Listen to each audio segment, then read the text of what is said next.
हमारा पूरा सम्मान है और आमतौर पर राज्यपाल महोदय जी का अभिभाषण सरकार की उपलब्धियों का लेखा जोखा होता है। और अब की बार जो हम महामहिम राज्यपाल महोदय जी का अभिभाषण का सारा 1.5 घंटे का जो उनका जो संदेश था, जो हिमाचल प्रदेश की सरकार, हिमाचल प्रदेश की कैबिनेट की ओर से बना करके उनको मसौदा दिया गया था, उस पर वो बोले। और मैंने पहली बार इस बात को देखा कि सरकार की उपलब्धियां जब थी ही नहीं, उपलब्धियों के नाम पर कुछ था ही नहीं, ऐसी सूरत में सत्ता पक्ष के विधायक, मंत्री, किसी में कोई उत्साह नहीं देखा गया। महामहिम राज्यपाल महोदय जी के प्रति मैंने पहले भी कहा कि हमारा सम्मान है। अगर सरकार की उपलब्धियों में सच्चाई होती तो मुझे लगता है कि शायद कम से कम राज्यपाल महोदय जी के अभिभाषण के दौरान एक बार नहीं, उपलब्धियों पर कई बार ताली बज सकती थी, मेज थपथपाए जाते। लेकिन ये अब की बार का राज्यपाल जी का अभिभाषण 1.5 घंटे का पूर्ण हो गया। अधिकांश कांग्रेस पार्टी के मंत्री और विधायक हमने गहरी निद्रा में देखे, सोए हुए थे। और यहां तक के ऑफिसर गैलरी में भी ये मंजर देखने को मिला है। इसका अभिप्राय क्या है? इसका अभिप्राय सीधा है कि उपलब्धियों के नाम पर जो भाषण महामहिम राज्यपाल महोदय जी के माध्यम से वहां दिलवाया जा रहा था, उसमें सच्चाई कहीं नहीं है, दूर दूर तक नहीं है। और इन्हीं बातों को लेकर के कांग्रेस पार्टी के नेता भी उब करके सुस्ताने लगे। और उसके साथ साथ में मैं ये जरूर कहना चाहूंगा कि उपलब्धि अगर होती तो शायद मुझे लगता कि तालियां भी बजते, मेज भी थपथपाए जाते और उत्सुकता के साथ लोग सब सुनते भी, जो विधायक थे, मंत्री थे। अब इन सारी चीजों को लेकर के मैं कितना बोलूं। मुख्यमंत्री जी को झूठ बोलने की आदत है और झूठ बोल करके पिछले 2 वर्ष का कार्यकाल उन्होंने इस प्रकार से गुजारा है। और अब तीसरे वर्ष हम सोच रहे थे कि कुछ होगा, कुछ तो ठीक बोलेंगे। लेकिन मुझे इस बात को लेकर के अफसोस है कि जितनी भी बातें वहां पर कही गई, जो उपलब्धियों के नाम पर उन्होंने गिनवाने की कोशिश की महामहिम राज्यपाल जी के माध्यम से इस अभिभाषण में, उनमें योजनाएं वो थी जिन योजनाओं का शिलान्यास भारतीय जनता पार्टी की सरकार ने किया था, जिनका बजट प्रावधान भारतीय जनता पार्टी की सरकार ने किया था। अगर वो पूरी हो करके तैयार हुई और उसके बाद वो समर्पित की गई, वो भी उन्होंने अपनी उपलब्धि में ही गिना है। एक भी योजना हिमाचल प्रदेश में ऐसी योजना नहीं है जिस योजना को इन्होंने कहा कि हमने शुरू किया है और उसको हमने पूरा किया है। और हैरानी की बात तो यह है कि आप देखेंगे महामहिम राज्यपाल जी के अभिभाषण के दौरान इन्होंने एक पैरा 84 है ये, जिसमें इन्होंने हिमाचल प्रदेश में आदर्श स्वास्थ्य संस्थान बनाने की बात कही थी।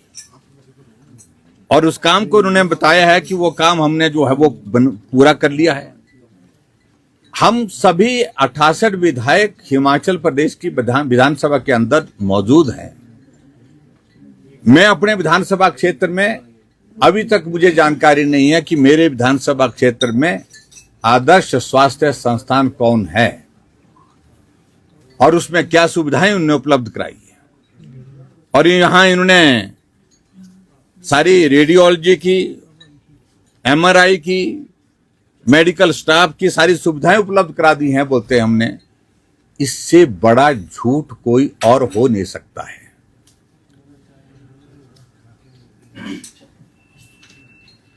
दो वर्ष के कार्यकाल में हिमाचल प्रदेश ने एक ऐसा दौर देखा है, त्रासदी तो एक दौर था जो मनुष्य के हाथ में नहीं था, लेकिन एक त्रासदी ऐसी देखी है 2 वर्ष के कार्यकाल में जो मनुष्य के हाथों से हुई है, यानी कि वर्तमान सरकार के हाथों से हुई है, वर्तमान मुख्यमंत्री के हाथों से हुई है। चारों तरफ हिमाचल प्रदेश में एक अनार्की का एक वातावरण जो है वो हिमाचल प्रदेश आज अपने आंखों के सामने देख रहा है। 1865 संस्थान हिमाचल प्रदेश में खुले हुए चले हुए संस्थान, बजटीय संस्थान जो है बंद कर दिए। अभी भी आर्थिक संकट का रोना रोते रोते कह रहे हैं कि कुछ और संस्थान बंद होंगे।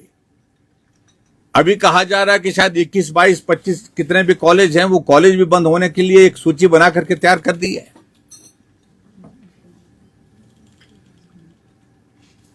आज उपलब्धियों के बारे में जिक्र करने की कोशिश कर रहे हैं, लेकिन जिक्र करने लायक कोई एक बात इसमें नहीं है। 6 गारंटियां पूरी करने की बात कही है।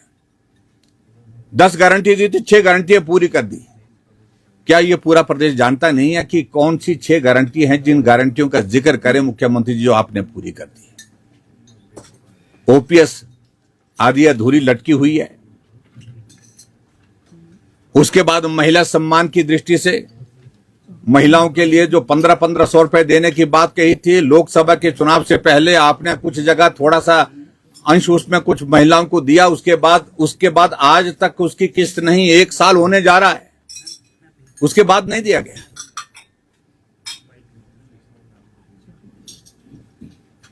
अगर उपलब्धि नहीं हो पाती, आपसे काम नहीं हो पाता, तो कम से कम मुझे मुख्यमंत्री जी को यही कहना है कि आप झूठ बोलना बंद कर दें। गोबर की गारंटी, बिजली की गारंटी, उसके साथ दूध की गारंटी, कहते हैं दूध की गारंटी को भी कह रहे कि हमने पूरा कर दिया।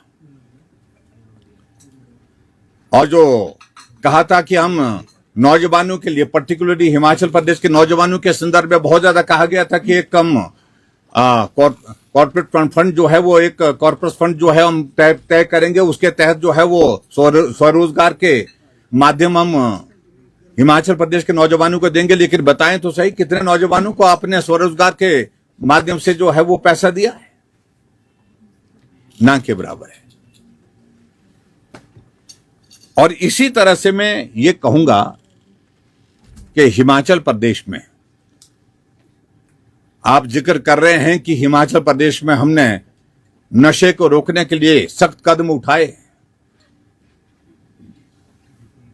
अब जब दबाव सरकार के ऊपर विपक्ष की ओर से लगातार बढ़ा है, लगातार इस बात के लिए कहा जा रहा है कि खुलेआम हर रोज ओवरडोज के कारण कहीं ना कहीं नौजवान की मृत्यु हो रही है, फिर कुछ जगह कार्रवाई करने की बातें कह रहे हैं, लेकिन सही मायने में जो बड़े लोग इसके में शामिल हैं उन पर कार्रवाई करने की शुरुआत कब होगी? आर्थिक स्थिति हिमाचल प्रदेश की आपके सामने है, जिसको लेकर के मुझे कहने की आवश्यकता नहीं है। बजट सत्र है, बजट जब पेश होगा तो उस वक्त हम विस्तार से बात कहेंगे। आज हिमाचल प्रदेश की स्थिति यह हो गई है कि टैक्स बहुत सारे लगाने के बावजूद भी हिमाचल पूरी तरह से आर्थिक रूप से जो पटरी से उतर चुका हुआ है। 1 लाख करोड़ से ज्यादा का ऋण हिमाचल प्रदेश के ऊपर हो गया है। यह श्रेय भी वर्तमान मुख्यमंत्री सुखविंदर सिंह सुक्खू जी के नाम पर है। और जो महामहिम राज्यपाल जी का भाषण होता है उसमें सारी चीजों का जिक्र होना चाहिए। उनको यह भी कहना चाहिए था कि हमारे ऊपर इतनी देनदारियां हैं, इतनी देनदारी के साथ इतनी हमने अदा की, इतना हमने लोन लिया। आज हिमाचल प्रदेश में लोन हर व्यक्ति के ऊपर कितना है, प्रदेश के ऊपर कितना है, इसकी जानकारी देते तो उचित रहता। वो दिया नहीं, वो छुपाने की कोशिश की जा रही है। 30,000 करोड़ रुपए से ज्यादा का ऋण हिमाचल प्रदेश अभी तक ले चुका है। और हिमाचल प्रदेश में जो स्थिति आज की तारीख में बनी हुई है, एक असुरक्षा का माहौल बना हुआ है। आप अंदाजा लगाइए कि ओल्ड एज पेंशन पिछले 6 महीने से, वृद्धा पेंशन जो है वो उन बुजुर्गों को प्राप्त नहीं हो पाई है, पिछले 6 महीने से नहीं मिल पाई है। आज सहारा योजना का जिक्र कर रहे थे। सहारा योजना लगभग हिमाचल में बंद पड़ी है। जो लोग, जो गरीब लोग, जो ऐसे बेबस लोग, जो मैं कहूंगा जो इस योजना के अंतर्गत कवर किए जाते हैं, उनके खाते में पिछले लगभग 1 साल से कोई पैसा ही नहीं गया है। लेकिन उसके बावजूद कह रहे कि हम सारा योजना के अंतर्गत 3-3 हजार रुपए खाते में डाल रहे हैं। चाहे वो बागवानी का क्षेत्र है, चाहे वो हमारा कृषि का क्षेत्र है, और चाहे हमारे रोजगार का क्षेत्र है। मैं कह रहा हूं कि हर क्षेत्र में वर्तमान सरकार पूरी तरह से विफल रही है काम करने के लिए। और पर्यटन की दृष्टि से होम स्टे पर और टैक्सेस लगाना, होम स्टे पर कमर्शियल कनेक्शन, पानी का, बिजली का, यह तय करना, इससे और भी ज्यादा जो हमारा टूरिज्म का सेक्टर जो है वो डूबता जा रहा है। आपका इंडस्ट्री जो है हिमाचल प्रदेश छोड़ने के लिए विवश हो गई है। अगर उपलब्धियों का जिक्र करते तो आप इस बात का जिक्र करते कि हिमाचल प्रदेश में इंडस्ट्री सेक्टर में आपने कितना कर काम किया, कितने नए उद्योग हिमाचल प्रदेश में आए, और आने की तो संभावना नहीं। लेकिन इतना भी बता देते कि इतने सारे इंडस्ट्री जो है हिमाचल छोड़ करके चले गई, इसका भी जिक्र नहीं है। स्वास्थ्य और शिक्षा के क्षेत्र में हिमाचल प्रदेश जो है वो आज की तारीख में बिल्कुल अभी तक के इतिहास में निम्न स्तर पर जा चुका है। हिमकेयर की योजना बंद कर दी गई है। पेशेंट हॉस्पिटल में एडमिट होते हैं, उनको इलाज के लिए पैसा नहीं है। 450 करोड़ रुपए से ज्यादा का पैसा हिमकेयर और आयुष्मान भारत का हिमाचल प्रदेश सरकार को देना है। यह स्थिति हिमाचल प्रदेश में है।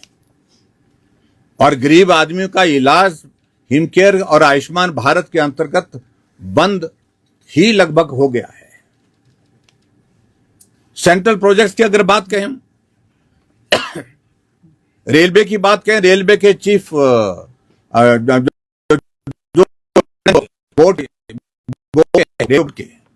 चीफ सेक्रेटरी को लिखा है कि भाई आप अपना स्टेट शेयर अगर जमा नहीं करते तो हम पैसा देने की स्थिति में नहीं हो पाएंगे। रेलवे का काम, हमको जो काम चला है वो बंद हो जाएगा। और अभी कह रहे हैं कि हम रेलवे में हम इतना पैसा दे रहे हैं। मेरे कहने का मतलब यह है कि कोई भी बात तथ्य पर इसमें नहीं है। और जो भी अभिभाषण महामहिम राज्यपाल जी के माध्यम से यहां पर प्रस्तुत करवाया गया, मैंने फिर से कहा कि राज्यपाल महोदय जी के प्रति पूरा सम्मान है हमारा, लेकिन सरकार की उपलब्धियों के नाम पर जो झूठा एक दस्तावेज जिसको हम कह सकते हैं सरकार ने प्रस्तुत किया है, वो सचमुच में प्रदेश के लिए बहुत दुर्भाग्यपूर्ण है। और मैं इस बात को कह सकता हूं कि 2 साल का कार्यकाल बिना उपलब्धि के हिमाचल प्रदेश सरकार का बीत चुका है। उपलब्धि सिर्फ एक है कि सत्ता में बैठे हुए, कुर्सी पर बैठे हैं, सत्ता बची हुई है, इसके अलावा कोई उपलब्धि नहीं। और यह भी मैं पहली बार देख रहा हूं कि जब वर्तमान सरकार का कोई लक्ष्य ही नहीं रह गया है। कर्मचारी धरने पर हैं, प्रदर्शन पर हैं, ये कहते थे कर्मचारी हितैषी हम। हिमाचल के विकास की बातें कहते थे, चारों तरफ हिमाचल का विकास रुका पड़ा हुआ, अवरुद्ध पड़ा हुआ, बंद पड़ा हुआ है। हिमाचल प्रदेश में नए इनिशिएटिव लेने की बातें कह रहे थे, टैक्सेस के सिवाय और कोई इनिशिएटिव हिमाचल प्रदेश में 2 साल के कार्यकाल में देखा नहीं प्रदेश ने। और ऐसी हालात में अभी तक के इतिहास का हिमाचल प्रदेश का ये 2 साल का कार्यकाल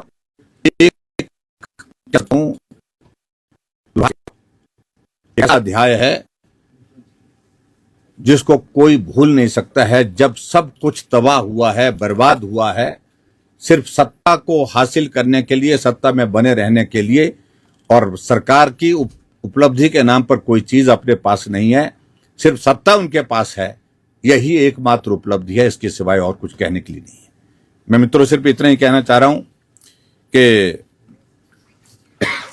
कोई इनिशिएटिव नहीं, कोई विजन नहीं, और 2 वर्ष का कार्यकाल बहुत ज्यादा होता है जो बीत गया है, और आने वाले समय में अब मुझे लगता है कि और अब इस सारी चीज की गुंजाइश नहीं है। अब सोचने की गुंजाइश नहीं है, काम करने की क्षमता नहीं है, काम करने की अब सोच नहीं है। और वर्तमान सरकार का सिर्फ एकमात्र लक्ष्य है कि किसी तरह से 5 साल का कार्यकाल हमारा पूरा हो जाए सत्ता में। इसी बात का आनंद लेकर के वो जो है वो अपनी सत्ता के इसमें जो है मदहोश हैं।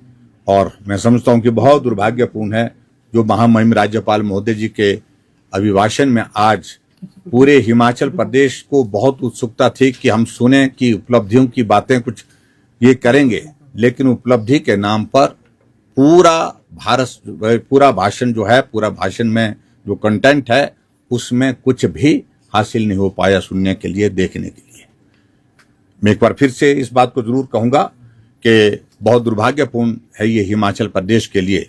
इस प्रकार की स्थिति शायद कभी नहीं हिमाचल प्रदेश ने देखी, जहां बिना इनिशिएटिव के, बिना योजनाओं के, बिना काम के, बिना विकास के 2 साल का कार्यकाल सरकार का बीत जाए, और उसके बावजूद जबरदस्ती जो है अपनी पीठ थपथपाने की कोशिश कर रहे हैं। और जो पूर्व सरकार, भारतीय जनता पार्टी की सरकार के दौरान जो योजना चली थी, उन्हीं योजनाओं के बलबूते और उसके साथ साथ में केंद्र पैसा मिल रहा है, केंद्र योजनाओं के बलबूते हिमाचल प्रदेश का विकास हो रहा है। मित्रों, यही